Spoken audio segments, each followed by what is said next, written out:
السلام علیکم خواتین و حضرات۔ ناول یار دل برم اسکرم رحیلہ خان قسط نمبر 33 اور 34۔ زیرو بلب کی مدھم روشنی میں وہ اپنے بیڈ پر گردن تک کمبل اوڑھے کروٹ کے بالٹی خواب سرگوشی میں محو تھی۔ اس کے خوبصورت تراشیدہ بال تکیے پر بکھرے تھے۔ وہ پرسکون میٹھی نیند میں غوطہ زن تھی کہ جب ٹھک ٹھک کی آواز پر کس مسائی تھی۔ فلک نے نیند سے بھری بوجھل آنکھیں کھول کر دیکھا۔ کمرے میں کسی کو نہ پا کر وہ پھر سے سر رکھ کر لیٹ گئے۔ ابھی کچھ سیکنڈ ہی گزرے تھے کہ ٹھاک ٹھاک کی آواز اب باقاعدہ بغیر رکے آنے لگی تھی۔ اس آواز پر فلک پھرتی سے اٹھ بیٹھے اور کمرے میں نظریں گھمائیں۔ کمرے میں نیم اندھیرا تھا کہ وہ آواز کے تعاقب میں دیکھنے کی صحیح کر رہی تھی۔ جب ہی پھر سے دستک ہوئی تھی، جب ہی اسے انداز ہوا آواز کھڑکی کی جانب سے آ رہی تھی۔ فلک نے بے ساختہ حال کو ترک کیا۔ چہرے پر خوف کے تاثرات ابھرے تھے۔ رات کے اس وقت کھڑکی پر کون ہو سکتا تھا؟ یہی سوچ کر اس کا چہرہ متغیر ہونے لگا تھا اور دل کی دھڑکن پل بھر کے لیے بڑھی تھی۔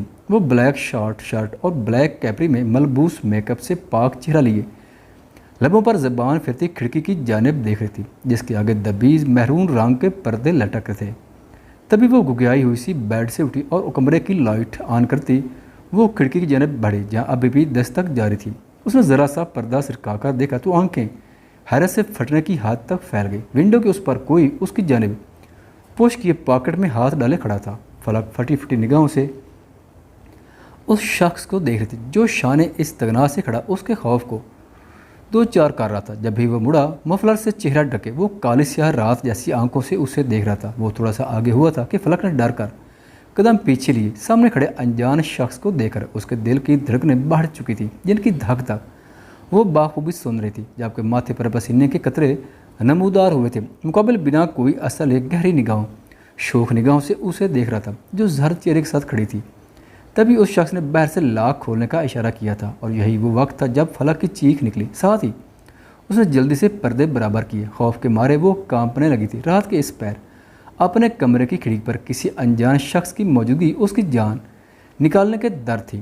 تبھی پھر سے دستک ہوئی تھی جو خاصی بلند تھی۔ فلک منہ پر ہاتھ رکھے چیخ کو دباتی پردے کو دیکھ رہی تھی۔ اس کے ہاتھ پاؤں سے جیسے جان نکل رہی تھی۔ وہ ایک ہی جگہ پسینے سے شل مجسمہ بنی کھڑی تھی۔ کچھ دیر بعد جب کوئی دستک نہ ہوئی تو فلک لرزتے قدموں سے اسے جانے بڑھی۔ اس نے ذرا سا پردہ ہٹایا تو سامنے گلاس سلائڈ پر ایک چٹ چپکی ہوئی نظر آئی۔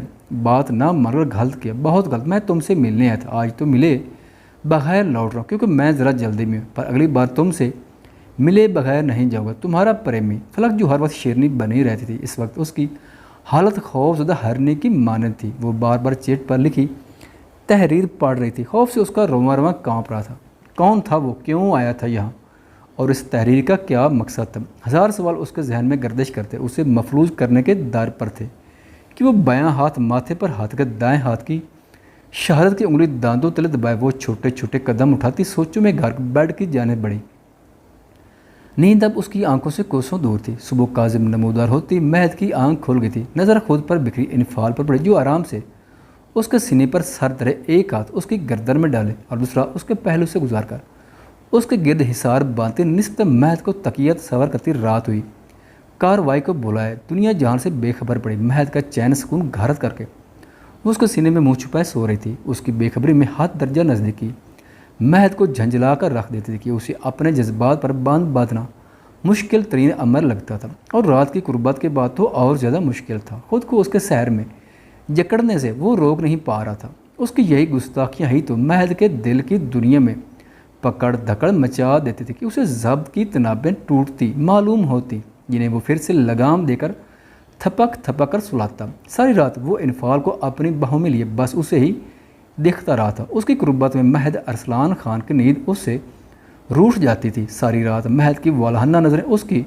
نقوش کو چھوتی رہی تھی اور مہد اس کے بالوں کی جڑیں سہلاتا اس کے متعلق سوچتا رہا تھا۔ وہ خود حیران تھا کہ اس نے اتنے شدید ری ایکشن کیوں ظاہر کیا تھا۔ یہ سب انفعال کی چھوٹی حویلی میں رہنے کی بات کرنے کا اثر تھا کہ اس کی دوری نہیں، اس کے دل میں عجیب سا طوفان بدتمیزی برپا کر دیا تھا۔ مہد نے دو انگلیوں سے اس کا چہرہ تھوڑا اوپر کیا تھا اور اس کی تھوڑی کے تل پر انگوٹھا رکھتے اسے سہلانے لگا تھا۔ اسے انفعال کا تھوڑی کے بھنور میں یہ سیاہ تل انتہا کا پسند تھا۔ اکثر اس سے بات کرتے ہوئے مہد کی نگاہیں اس کے تل پر ہی جمی ہوتی تھی جن سے انفعال بے خبر ہوتی تھی۔ اسے چھونے کی خواہش پر دل کے ہاتھوں مجبور ہو کر مہد نے تشنہ لب اس کے دل پر رکھے اور اس کو اپنے لمحہ سے مہکاتا اس کے کان کے قریب جھکا۔ جس دن میرا ضبط ٹوٹا تمہارے لیے چھپنے کی کوئی جگہ نہیں ہوگی ماسوائے میرے سینے کے۔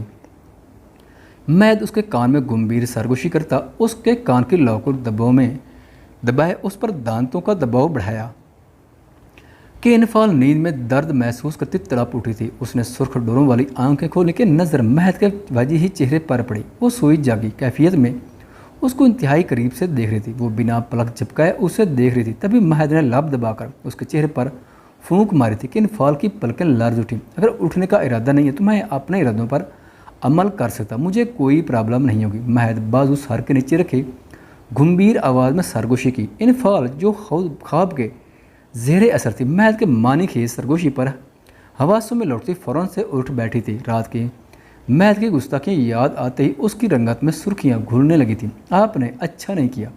انفال پھرتی سے بیڈ سے اتر اس سے دور ہوتی بولی۔ مبادہ پھر نہ کہیں رات والے ٹون میں لوٹ آئے، جبکہ مہد بغور اسے دیکھ رہا تھا جو اس سے فاصلہ بناتی منہ پھلائے سرخ ڈوروں والی آنکھوں سے اسے ہی گھور رہی تھی۔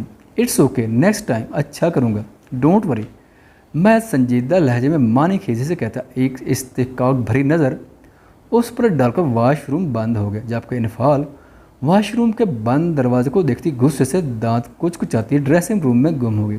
آپ مجھ سے اور کتنا کام کروائیں گے؟ آخر انفال کا ضبط جواب دے گیا، تبھی جھنجھلا کر پھٹ پڑی۔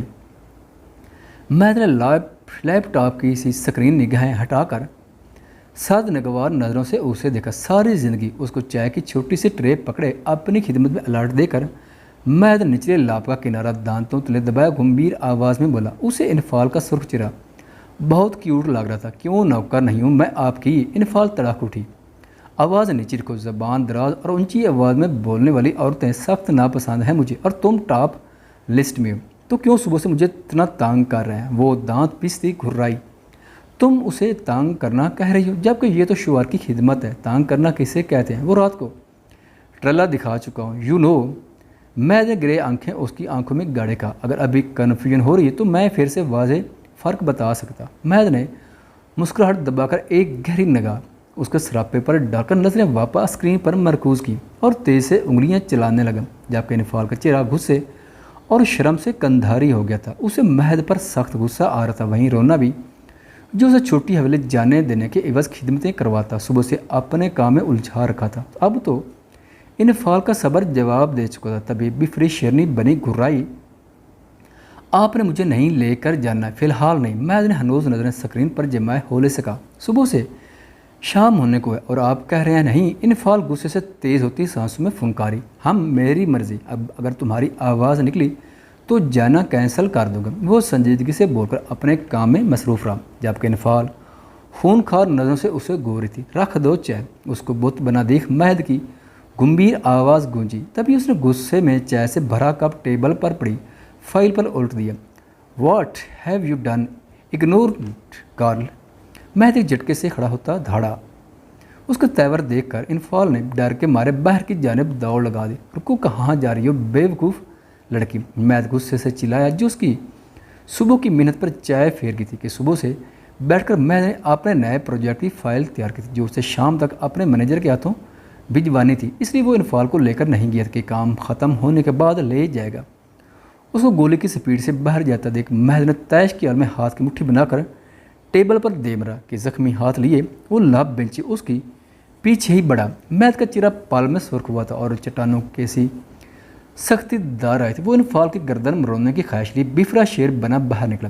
آپ نے پیچھے مہد کو آتے دیکھ انفال نے سپیڈ بڑھائی۔ خانم، بی بی، مورے، بدر بھائی، بڑے پاپا، انفال بڑبڑتی سب کو چیخنے کے انداز میں پکارتے ذہنیں اترتی بخلاہٹ کا شکار پیچھے دیکھ رہی تھی۔ کیا ہوا ہے؟ کیوں چلا رہی ہو؟ وہ سب جو معمول کے مطابق لاؤنج میں بیٹھے تھے اس کو یوں ہوائیاں اڑے چہرے سے بھاگتا دیکھ کر سب پریشانی سے اپنی نشستوں سے اٹھ کھڑے ہوئے۔ وہ خانم بھی۔ انفال ہامتی سیڑھیوں سے مہد کو آتا دیکھ ڈر کر خانم بھی اور ارسلان خان کے پیچھے چھپی۔ ارے لڑکی بتاؤ تو کیا ہوا ہے؟ بڑے پاپا، وہ آپ کا بیٹا۔ انفال مہد کو آخر سیڑھی پر دیکھ چلا۔ خانم بھی، بچا لیں مجھے اپنے مگر مچھ پوتے سے، نگل جائیں گے یہ مجھے۔ وہ آنکھیں بند کرتی خانم بی کے گرد حصار باندھے چلائے، جبکہ اس کی حرکت پر